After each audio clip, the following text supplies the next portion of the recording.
आज का जो हमारा टॉपिक है भैया नरेशन का है। तो नरेशन को आज हम पढ़ते हैं और समझते हैं कि हमारे जो नरेशन है वो क्या है। एक वीडियो हमने नरेशन की बना दी है, उसी वीडियो को आज हम आगे बढ़ाते हैं और उसमें हम सीखेंगे प्रोनाउन है हमारे नरेशन में वो कैसे हम उसको चेंज करते हैं।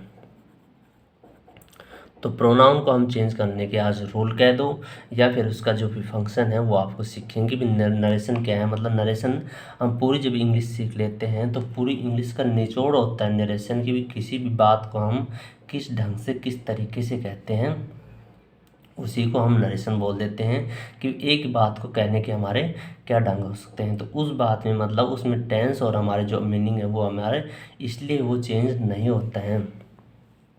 तो जैसे यानी कि मैं आपको लिख के बताता हूँ, जब आपको अच्छा समझते में आएगा। तो यानी कि he said to me I am a teacher.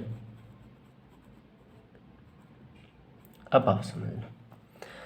तो मैंने थोड़ा गैप, अब ये हमारा सब्जेक्ट है, ये हमारी वर्ब है, ये उसका ऑब्जेक्ट है, पूरे को हम प्रेडिकेट बोल देते हैं। ये एक सब्जेक्ट होगा, ये उसकी लिंकिंग वर्ब होगी, ये उसका ऑब्जेक्ट होगा या कॉम्प्लीमेंट होगा लिंकिंग वर्ब है तो ये हमारा एक प्रेडिकेट होगा। दो हमारे सेंटेंस हैं। जब ये हमारा है कॉमा है, ये हम इसको कोटेशन मार्क बोलते हैं और इस कोटेशन मार्क में जो भी हमारा स्पीकर है जो बात कहते हैं वो एज इट इज़ हम इसमें लिख देते हैं। चाहे इसकी जगह हम खुल जा सिमरन या zip zip zip hello hi कुछ भी है वो भी हम लिख देते हैं। किसी भी बुक का जैसे टाइटल लिख देते हैं तो वो हम इस कोटेशन में मार्क में लिख देते हैं। जैसे मैं आपको बताऊं कि भी आपको मुझे व्हाट्सएप पर हाय भेजना है तो मैं आपको ऐसे बोल सकता हूं, यानी कि यू सेंड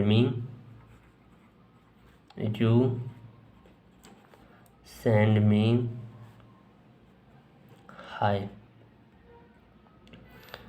तो ये हमारा क्या होगा, ये हमने जो भी अपनी साउंड काटी, हम जो भी अपनी आवाज़ निकाली या जो भी हमारा इंटेंट मतलब जो हमारी आवाज़ है जो हमने कहा तो वो हम इसे कोटेशन मार्क में लिख देते हैं। किसी भी व्यक्ति ने जैसे कोई भी हमारी बात बताई है तो उसको भी हम एज इट इज़ उसी में लिख देते हैं। जब हम उसकी चीज़ को कन्वर्ट करके लिखते हैं तो ये हमारी पास्ट वर्ब होती हैं, इसलिए हम उसको डायरेक्ट से इनडायरेक्ट बताते हैं। तब उसमें हमें जो टेंस है वो चेंज करना होता है और इसके जो प्रोनाउन है वो चेंज करने होते हैं। तो उसका आज हमारा टॉपिक है प्रोनाउन को हम कैसे चेंज करते हैं। तो मैं आपको बता दूं कि प्रोनाउन हमारे इंग्लिश में क्या होते हैं और क्यों होते हैं। जैसे मैंने लिख दिया राम हैज़ गॉन, राम जा चुके हैं तो उसी की जगह मैं प्रोनाउन यूज कर लूँगा, वो ही यूज कर लूँगा, राम ही हैज़ गॉन। ये हमारा नाउन है, ये हमारा प्रोनाउन है। बार बार मैं इसको रिपीट करूँगा, इसकी जगह हमने प्रोनाउन लिख लिया है तो इसलिए ये हमारा पर्सनल नाउन है। तो यही हमारा पर्सनल प्रोनाउन था। इंग्लिश में जो हमारे पर्सनल प्रोनाउन है वो क्या होते हैं मैं आपको एक बार फिर बता देता हूँ रिपीट। तो आई और वी है हमारे फर्स्ट पर्सन के लिए कि पर्सनल प्रोनाउन है, मतलब पर्सनल का अर्थ है व्यक्ति की जगह होने वाले यूज। यू है हमारा सेकंड है और ही सी और इट ये हमारे थर्ड पर्सन है सिंगुलर केस के और दे है हमारा प्लूरल है। तो ये हमारे प्रोनाउन है पर्सनल। पर्सनल मतलब जो व्यक्ति की जगह यूज होते हैं वो, और जो इट है वो हमारे थिंग्स के लिए यूज होते हैं। तो इसको छोड़कर इट को बाकी से हमारी पर्सनल प्रोनाउन है, मतलब व्यक्ति की जगह यूज होने वाले हैं। तो अब हम उसको बदलते हैं कि हमें उसके कैसे बदलना है। तो हम थोड़ी और चीज़ सीख लेते हैं इसमें कि जो से ये हमारा सब्जेक्ट है तो ये हमारा स्पीकर होता है हमें से, मतलब बोलने वाला होता है। तो उसको हम इंग्लिश में कहते हैं स्पीकर, SPEAKER स्पीकर। स्पीकर मतलब बोलने वाला।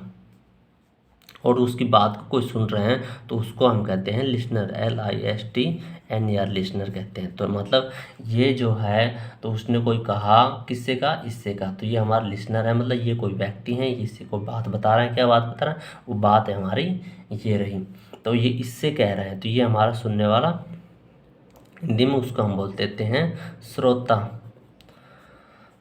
और स्पीकर को नेटवर्क पता नहीं क्या बोलते हैं, तो वो हाँ इंग्लिश में होता है। हमारा स्पीकर मतलब बोलने वाला, तो बोलने की बात है, तो बोलने की बात इसको उसको इंग्लिश में अगर हम लिखें तो उसको हम लिख देते हैं स्पीच, SPEECH स्पीच। और ये जो हमारी पूरी टोटल होती हैं जो, या ये जो बात होती हैं वो हमारी डायरेक्ट होती हैं, DIRECT डायरेक्ट होती हैं, तो इसलिए हम उसको डायरेक्ट नरेशन बोलते हैं। और जो हम चेंज करके लिखते हैं उसको हम इनडायरेक्ट बोलते हैं।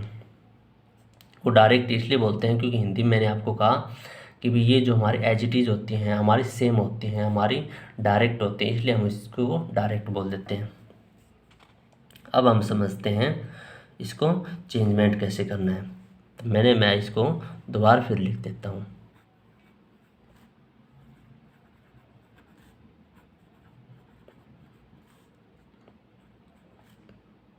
I am a टीचर, ये हमारे कोटेशन मार्क है। अब ये हमारा है, ये स्पीकर है किस चीज़ का, इस वर्ब का, और ये है ये इस वर्ब का स्पीकर है। तो इसको जब हम करेंगे चेंज तो हम स्पीकर के अकॉर्डिंग करेंगे इसको चेंज। और यहाँ अगर कोई ऑब्जेक्ट आ जाता ऑब्जेक्टिव केस का तो हम उसको ऑब्जेक्ट के अनुसार चेंज करेंगे, पर अभी हम ऑब्जेक्ट नहीं समझेंगे क्योंकि हम थोड़ा नॉर्मल से सरल तरीके से समझेंगे ताकि ज़्यादा सारा एक साथ नहीं हो। तो इसलिए हम ऐसे ही इसको लिख देंगे कि ये इसने कहा, तो ये अब दूसरे व्यक्ति को जाकर यही कहेगा उसने मुझे ये बात बताई, इसलिए हम सेट को टोल्ड में बदल देते हैं। और ये तो हमारा सेम एज इट इज़ ऐसे रहता है। तो यानी ही टोल्ड में जब हम इसको कॉमा है इसको हटाएंगे और जो कोटेशन मार्क है इसको हटाएंगे तो ये एक सेंटेंस ये है, एक सेंटेंस ये है, इसको जोड़ने के लिए हमारे कोई कंजक्शन चाहेगा। तो इसलिए हम सिंपल जो हमारे अफर्मेटिव सेंटेंस होते हैं, सिंपल सेंटेंस होते हैं, उसमें हम दैट का यूज़ कर लेते हैं। अगर इंटरोगेटिव होता तो हम उसमें इफ़ और वेदर का यूज़ करते हैं। तो इंटरोगेटिव है उसके साथ हमारी वर्ब बदल जाते हैं, जैसे उसमें आस्क्ड भी आ जाता है या कोई पोलाइट रिक्वेस्ट हो तो उसके हिसाब से हमारी वर्ब चेंज हो जाती है। पर हमारा टॉपिक आज का नॉर्मल है, ओनली प्रोनाउन चेंज करना, जब भी हम धीरे धीरे उसके आगे बढ़ेंगे। जब ये हमारा स्पीकर है तो हम स्पीकर के अनुसार बदलेंगे, तो हमारा ये सिंगुलर केस का है तो हमारा सिंगुलर केस का ये हमारे यहाँ आ जाएगा ही। क्यों, आप ऐसे भी समझ सकते हैं, इसलिए आपको रूल रेगुलेशन नहीं रटने हैं, वो आपको मैं आपको बाद में बताऊंगा। अभी हमारी वर्ब है पास्ट के हैं, इसलिए जब हम इसमें बदलेंगे तो हमारे दोनों पास्ट के होने चाहिए, जब भी तो हमारा पूरा सेंटेंस लिख बनेगा। मतलब किसी बात ने इंसान ने बात कही तो वर्ब तो पास्ट में कह दी, बाकी चीज़ का पास्ट में नहीं कहा, इसलिए हम इस पूरा उसको पास्ट में करना होता है। तो अभी ही है उसके अकॉर्डिंग हमारा वो हो जाएगा पास्ट में। अगर वो यहाँ दे होता तो हमारा उसी के अकॉर्डिंग वर आ जाता, तो है ए टीचर। तो यहाँ हमारा सेंटेंस कंप्लीट होगा। तो ये है हमारी है वो डायरेक्ट नरेशन है और ये है हमारे इनडायरेक्ट नरेशन है। अब ऐसे ही हम किसी दूसरे सेंटेंस को है और लेते हैं। उसने मुझे कहा कि मैं टीचर हूँ, तो अब मैं इसी को और एग्जांपल लिख देता हूँ आपको, ताकि आपको और बेहतर से प्रैक्टिस और आपको और बेहतर से समझ में आए। तो ही सेड टू मी, किसी ने कहा कि भी हम बैठे हैं, यानी कि मीटिंग में बैठे हैं 5 लोग, कोई एक नया इंसान गया और उसने पूछा आप कौन है भाई, तो उसने सभी ने कह दिया भाई हम वी आर टीचर्स, तो हम सभी टीचर्स हैं, वी आर टीचर। ठीक है, तो वी आर टीचर्स का अर्थ है मतलब ये हैं, ये हमारे इसी को बता रहे हैं। कौन बता रहे हैं, ये पर्सन बता रहे हैं। और ये जो बात हो रही है ये किसकी बात हो रही है, थर्ड पर्सन की, जो कि दूसरे जो पर्सन बैठे हैं उसके बारे में बात कर रहे हैं। ये अभी यही चीज़ हमें सारी समझनी होती है कि भाई ये जो पर्सन है ये किसके बारे में बात हो रही है। यानी ही सेड टू मी, यानी ये पर्सन अलग है, ये पर्सन अलग है और ये थर्ड पर्सन के बारे में बात कर रहे हैं। तो सारा फंडा इसमें नरेशन में यही समझना होता है, ये उसकी बड़ी बारीकी है। इसलिए इसके रूल जो नियम है वो थोड़े नहीं हम सीखेंगे और उसको काम नहीं आएगा। जैसे तो इसको जब हम चेंज करेंगे तो ही टोल्ड मी दैट, जब ये है हमारे फर्स्ट पर्सन है तो फर्स्ट पर्सन है, स्पीकर है तो हमारे इसके अनुसार चेंज होगा क्योंकि ये भी हमारा स्पीकर है। ये ना होगा ये आएगा, गलत है। गलत इसलिए है क्योंकि ये हमारे प्लूरल केस का, ये हमारा सिंगुलर केस का है, इसलिए हम इसकी जगह लिखेंगे दे आर टीचर्स। तो ये हमारा ऐसे बनेगा कंप्लीट सेंटेंस। अब हम थोड़ा और बढ़ाते हैं। अब किसी ने कहा कि भाई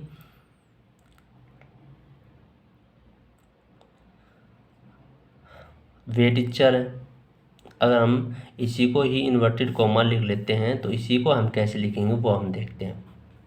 ही सेड टू मी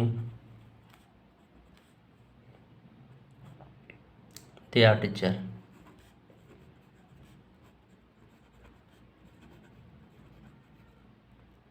अब ध्यान रखना, अब ये जो पर्सन है ये इसने कहा कि वी आर टीचर, मतलब ये खुद को भी इंक्लूड कर लिया था इसमें। तो जब खुद को इंक्लूड कर लिया था, जैसे तो खुद को जब खुद पर्सन रहेगा तो अकेला रहेगा तो क्या कहेगा, मैं कहेगा आई। और जब किसी और को इंक्लूड कर लिया, जैसे ही को इंक्लूड कर लिया यानी मैं और वह, तो जब भी तो हम कहते हैं वी। हम यानी कि दोनों जा रहे हैं, अकेला जा रहा है तो कह देगा आई एम गोइंग, और एक या ही भी जा रहा है तो कह देगा ही इज़ गोइंग। पर दोनों मिक्स हो गए तभी तो हम कहेंगे दोस्त दोस्त कि यानी कि हम दोनों जा रहे हैं, वी आर गोइंग। तो इसलिए दोनों मिलकर बना था, इसलिए हम उसी चीज़ का प्लूरल केस हमने यूज़ कर लिया। अब हम समझते हैं कि ये तो यानी कि ही सेड टू मी, किसी ने कहा कि भाई ये जो पर्सन है ये अलग है, ये अलग है, और ये किसी थर्ड पर्सन की बात कर रहे हैं। जब थर्ड पर्सन की बात कर रहे हैं तो जो हमारा प्रोनाउन होगा वो सेम उसी केस का आएगा, क्योंकि ये तो थर्ड पर्सन हमारा फर्स्ट पर्सन है, स्पीकर हैं तो स्पीकर के अकॉर्डिंग बदलेगा। सेकंड पर्सन कौन है, लिसनर, तो लिसनर के अकॉर्डिंग बदलेगा। पर बट थर्ड पर्सन हमारा इसमें क्वेश्चन है इसलिए हमारा वो एज इट इज रहेगा सेम। तो इसको जब हम लिखेंगे वो हम ऐसे लिखेंगे, he told me that they were teacher, CHERS teacher. तो इसको हम ऐसे लिख देंगे। अब मैं चीज़ आपको एक और बताता हूँ, जो आपको मैं अभी बता रहा था कि रूल है, रेगुलेशन है, वो हमको नहीं रटने हैं, क्योंकि पूरी इंग्लिश का निचोड़ है। हमको बड़ी बारीकी से समझना है कि ये हमारे जो आगे कहने वाला क्या बात है। जो पर ये नॉर्मल चीज़ बताई है कि भी सब्जेक्ट है वो हमारा स्पीकर होता है, वो सब्जेक्ट के अनुसार बदलेगा। ऑब्जेक्ट होता है वो हमारा, तो मैं आपको ऑब्जेक्ट भी एक लिख के बता देता हूँ। इस टॉपिक मुझे थोड़ा और लेना था आगे। ही सेड टू मी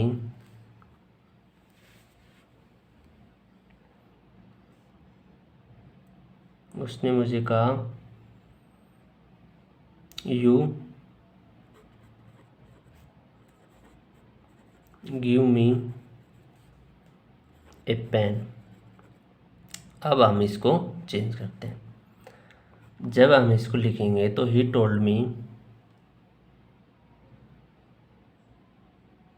वैसे यू गिव मी पेन, तो ये रिक्वेस्ट कर रहे हैं तो हम इसको रिक्वेस्ट कर देंगे, REQUEST, requested me, requested to me, क्योंकि रिक्वेस्टेड हमारी इंट्रांजिटिव होती हैं इसलिए हम टू लिखते हैं। तो रिक्वेस्ट टू मी दैट। अब देखना, तो जो है यू गिव मी पेन, तो ये है, ये अलग पर्सन है, ये अलग पर्सन है। तो उसने मुझसे कहा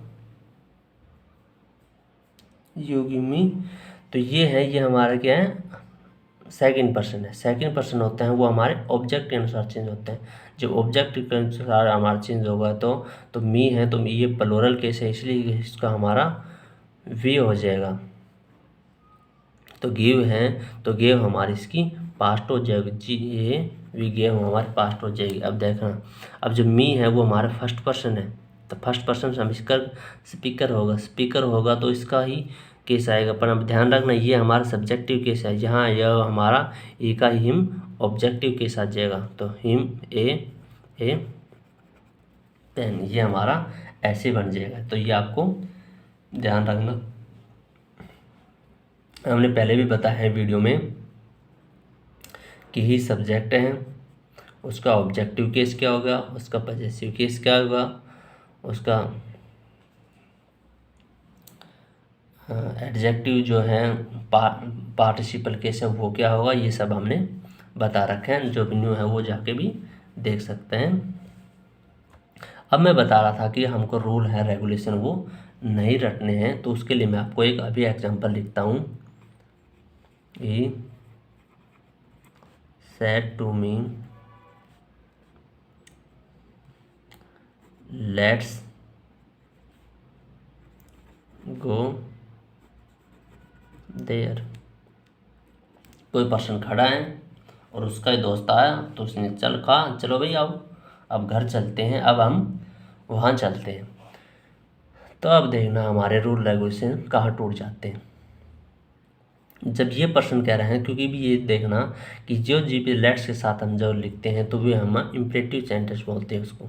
जो इम्परेटिव सेंटेंस बोलते हैं तो उसका हमारा जो स्पीकर होता है हमारे से अंडरस्टूड भी होता है, क्योंकि हम उस चीज़ को लिखते नहीं हैं। तो लेट्स भी गो हमारी वर्ब है, तो लेट्स हमारा इम्परेटिव सेंटेंस से उसका पता चल रहा है। तो इसका स्पीकर हमेशा भी होते हैं। तो अब हम चलते हैं। तो अब क्यों कहा इसने, अब इसलिए कहा क्योंकि ये जो ही है और मी है ये दोनों ही मिलाकर बने हैं हमारे वी। क्योंकि अब जब कहेगा आओ हम चलें तो मतलब ये खुद भी जाएगा और इसको भी लेकर जाएगा, तो इसलिए हमें इसने दोनों इंक्लूड कर लिए। तो इसकी वजह से हमें एक ऐसा प्रोनाउन लिखना पड़ेगा जो इस दोनों को वी को रिप्लेस कर सकता है, मतलब इन दोनों की जगह आ जाएगा। तो वो हमें लिखना है, तो वो भी हम आपको समझा देंगे कि वो हम कैसे उसका कॉमन प्रोनाउन है वो लिखेंगे। तो अब इसको हम लिखेंगे तो ऐसे लिखेंगे,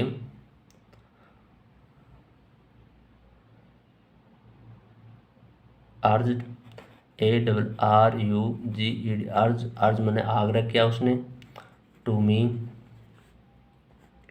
दैट।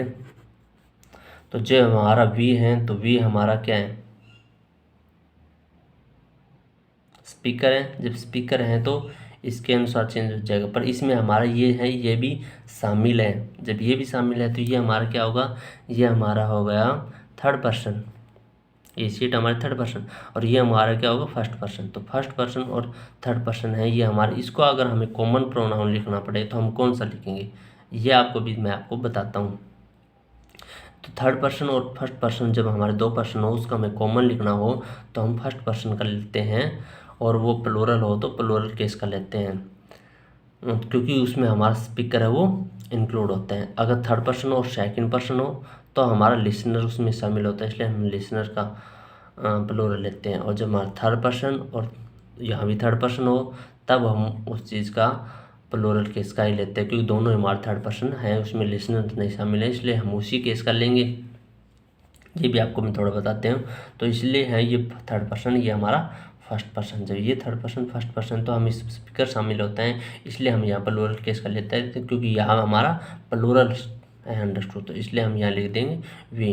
तो लेट्स हम उसको हम ड्रॉप कर देंगे क्योंकि हमने ये वर्ब लिख दिया, और हम उसको यहाँ मॉडल लिख देंगे should, SHOULD, should go there. अब ये थोड़ी बात मैं थोड़ी और समझा देता हूँ। अगर हमारा यहाँ प्रेजेंट है, यहाँ जब हम कोटेशन मार्क में लिखेंगे हेयर, तो हेयर हमारा प्रेजेंट को होता है। जब या वर्ब हमारे पास्ट कहते हैं तो उसी में हम देयर बदल देते हैं, क्योंकि वो हमारा उसी का पास्ट हो जाता है। जब हमारा ऑलरेडी अगर पास्ट लिखा हो तो हमें उसमें पास्ट ही लिखना पड़ता है, क्योंकि हमारा पहले ही वो पास्ट है, उसका हम देयर है उसका हम हेयर नहीं बनाएंगे, क्योंकि फिर तो उल्टी बात हो गई, क्योंकि ये पास्ट में और ये फिर हम उसको प्रेजेंट में बना देते हैं। तो ऐसे हमें उल्टा नहीं बनाना है। अगर ये प्रेजेंट में हो हमारा हेयर तभी हम उसको पास्ट में करते देयर है। अगर हमारा यहाँ दिस प्रेजेंट में अगर तभी हम उसको पास्ट में करते दैट। अगर हमारा पहले यहाँ दैट हो तो हम उसको या पास्ट में कभी भी दैट नहीं करते हैं। अब हम थोड़ा और समझते हैं।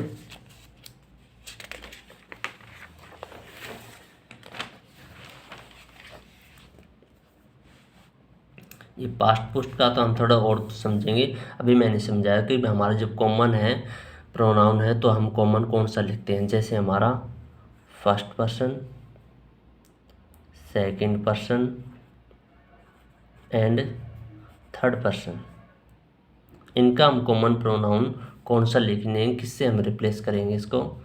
और एक जैसे हमारा सेकंड पर्सन, दूसरा थर्ड पर्सन और तीसरा हमारा थर्ड पर्सन। ये थर्ड पर्सन ही, सी और इट, ये हमारे थर्ड पर्सन। तो इसका हम कॉमन कौन कौन सा लिखेंगे वो मैं आपको थोड़ा बताता हूँ। ये हमारा फर्स्ट पर्सन है, ये सेकंड है, ये थर्ड पर्सन है। तो इसमें स्पीकर शामिल हैं, इसलिए हम इसका ही प्लूरल केस लिख देंगे वी, क्योंकि वी इसलिए लिखा क्योंकि ये तीनों को रिप्लेस कर देगा। वी है, वी में ही भी आ जाएगा, यू है, यू भी इंक्लूड हो जाएगा, और आई है, आई भी लिख देंगे। अगर मैं मान लो इसकी जगह मैं आई लिख दूँ तो आई है, आई में ये आई तो शामिल हो जाएगा, ये भी शामिल हो जाएगा, पर ये प्लूरल केस का है, ये इसका शामिल नहीं होगा, इसलिए हमें प्लूरल केस लिख देते हैं। तो जैसे हम बड़ी बाल्टी है, बड़ी बाल्टी में छोटी बाल्टी डाल देंगे तो वो उसमें एडजस्ट हो जाएगी, पर छोटी बाल्टी है उसमें बड़ी बाल्टी डाल देंगे तो वो एडजस्ट कैसे होगी, वो आएगी नहीं। तो ऐसे ही हम जब हम प्लूरल केस का हैं तो उसमें तो सिंगुलर केस का आ जाएगा, पर सिंगुलर केस है का लिख दिया तो उसमें प्लूरल का फिर कहाँ जाएगा, इसलिए हम यहाँ प्लूरल केस का लिखते हैं। अब जब हमारा ये सेकंड पर्सन है, ये हमारे दोस्त थर्ड पर्सन है, तो इसमें हमारा लिसनर शामिल है, इसलिए हम इसका सेकंड पर्सन कॉमन लिखते हैं। और क्यों हमारा प्लूरल है तो इसलिए हमें जो लिख देते हैं कॉमन, इसका यू, इसका हम कॉमन बना लेते हैं। अब ये हमारे तीनों ही थर्ड पर्सन है, या इसकी जगह आप दे भी कर सकते हो। तो इसकी जगह हम अगर एक कॉमन प्रोनाउन लिखेंगे तो हम क्या लिखेंगे, तब हम लिखेंगे दे, क्योंकि दे है, दे में तो आ लिया दे खुद प्लूरल, इब दे है, दे में सिंगुलर है, वो भी हमारे दोनों ये इसी में कवर हो जाएंगे क्योंकि सिंगुलर है ये इंग्लिश में। तो ये हम जो हमारे जब दो प्रोनाउन है वो आ जाएं, कोई भी दो प्रोनाउन, तो हम कौन सा प्रोनाउन लिखते हैं कॉमन बनाकर, तो वो हम यहाँ से देख सकते हैं।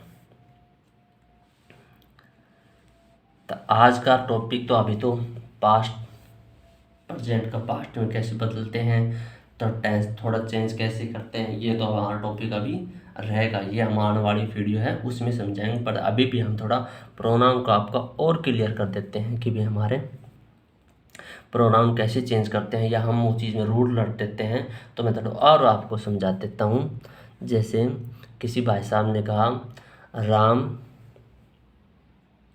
राम ने मुझे बताया कि श्याम है वो अच्छा लड़का है, मतलब Ram said to me Shyam is a good boy. अगर आपको बात मेरी समझ में नहीं आ रही है तो अब आपको बॉडी अच्छे से समझ में आएगी। अब ये राम है और ये मैं हूँ। चलो हम यहाँ भी एक नाम और चेंज कर लेते हैं, जब आपको और बड़ी अच्छे से समझ में आएगी कि हम जो समझाने चाह रहे हैं वो आपको क्या समझाना चाह रहे हैं, या आपको 10-12 के और जो भी एग्ज़ाम में आएंगे उसको हम प्रोनाउन कैसे चेंज करते हैं वो हमको बताया। ये राम है, ये अलग पर्सन है, ये भी अलग पर्सन है, तो ये पर्सन इससे बात कर रहे हैं कि ये जो थर्ड पर्सन हमारा वो अच्छा लड़का है, तो उसकी जब हम प्रोनाउन चेंज करें तो ये हमारा सेम यही आएगा। क्यों वो भी बताता हूँ। Ram told me that Shyam was a good boy. क्यों आया, क्योंकि ये जो है हमारा पर्सन ये अलग है और ये अलग है। तो जैसे मैंने आपको थोड़ी देर पहले समझाया होगा शायद, तो जैसे मैंने कहा राम हैज़ गॉन देयर, मैंने ये सेंटेंस लिख दिया। अगर इसी सेंटेंस को मैं आगे और बढ़ाना चाहूँगा, एक पोएम भी लिखना चाहूँगा, कोई भी लेटर है वो ऐसे है वो लिखना चाहूँ तो मैं ऐसे ही कहूँगा कि ये जो हमारा नाउन है उसकी जगह मैं कोई प्रोनाउन लिख लेता हूँ। बार बार मैं इसका यूज़ मैं क्यों करूँगा, तो इसलिए हम प्रोनाउन यूज़ करते हैं। तो लड़का होता है हम उसके लिए ही, और लड़के होते हैं हम उसी के लिए सी यूज़ कर लेते हैं, इसलिए हम प्रोनाउन यूज़ करते हैं। तो मैं ऐसे भी लिख दूँगा, Ram he has done is work, यानी कि वह वहाँ जा चुके हैं और उसने अपना जो वह कार्य है वो भी दिया गया था वो डन कर चुके हैं। तो ये हमारा सब्जेक्ट है नाउन, ये हमारा वही प्रोनाउन है, ये हम उसी की जगह रिप्लेस कर लिया, उसी को हम बार बार रिपीट कर रहे हैं। चाहे तो हम यहाँ राम भी लिख सकते हैं, तो ये वही आपका, इसलिए हम उस चीज़ को रिप्लेस करके लिख दें। तो अब मैं क्या काम समझाना चाह रहा था, अगर हम यहाँ ही भी लिख दें इसकी जगह रिप्लेस करें तो लॉजिक हमारा जो अर्थ है वो अर्थ गलत हो जाएगा। क्यों हो जाएगा, वो इसलिए हो जाएगा क्योंकि जो राम है तो राम और यहाँ ये राम, तो अब उसका अर्थ हो जाएगा क्योंकि जो ये बता रहे हैं हमारा, ये किसी से कह रहे हैं वही गुड लड़का है, जबकि हमारा इसमें अर्थ क्या था, हमारा इसमें अर्थ था ये जो पर्सन ये अलग है, ये अलग है, ये किसी को बता रहे हैं, ये किसी थर्ड पर्सन के बारे में बात कर रहे हैं, तो वो गुड है। जबकि इसमें जो ये है हमारा श्याम है, ये अच्छा लड़का है, हमें कोई चीज़ दोहराना था इसलिए हम उस चीज़ को श्याम लिख देते हैं। अगर हम कहना चाहेंगे कि भाई यही राम है और ये अच्छा लड़का है, तो हम कैसे लिखेंगे, हम ऐसे लिखेंगे उसको, Ram said to me Ram is a good boy. अब हम इसको ऐसे लिखेंगे क्योंकि अब हमारे ये राम ये हमारा सेम है, तब हम उसकी जगह ही रिप्लेस कर सकते हैं। इसमें कोई रूल नियम कानून की ऐसी बात नहीं है कि हम ऐसे उसमें रूल लगाएं। तो अब हम राम हमारा ये दोनों सेम है तो इसकी जगह हम ये रिप्लेस कर सकते हैं, बाकी हम वो ये गुड बॉय लिख देंगे। तो मेरे कहने का अर्थ यह था, राम यहाँ भी था, राम यहाँ भी था, बट यहाँ भी राम आए उसकी जैसे हमने ये प्रेस कर दिया क्योंकि ये पर्सन हमारा सेम है, इसलिए हम उसकी जगह ही लिख दिया। जबकि इसमें ये पर्सन और अगर यहाँ रामा होता या रीना होती तो ये पर्सन अलग हो जाता, ये पर्सन अलग हो जाता, उसकी वजह से हम वो पर्सन लिखना पड़ता। तो इसलिए हमें तो जब भी जो 10-12 के हैं वो तो थोड़ा बहुत भी रूलियन रट सकते हैं कि भी नाउन प्रोनाउन को स्पीकर के अनुसार चेंज करते हैं, कैसे चेंज करते हैं। पर जो भी जिसकी नॉलेज बढ़ती जा रही है तो उसको तो अच्छे से बहुत ही उसकी बारीकी है, वो को जितनी समझेगा उसके लिए उतनी ही बेटर है। तो शायद मैंने आपको ये टॉपिक समझाया, ये टॉपिक आपको बहुत अच्छा लगा होगा। तो उम्मीद करता हूँ कि आपको ये टॉपिक बहुत अच्छे से समझ में आया होगा। तो आज के लिए थैंक्स। नेक्स्ट वीडियो में हम और है नरेशन के उसी पार्ट को और कवर करेंगे कि हमारा जो टेंस है वो कैसे टाइम के अनुसार अलग अलग टेंस बदलते हैं, कैसे उसके के जो अलग अलग जो प्रोनाउन वो बदलते हैं। तो थैंक्स आज के लिए।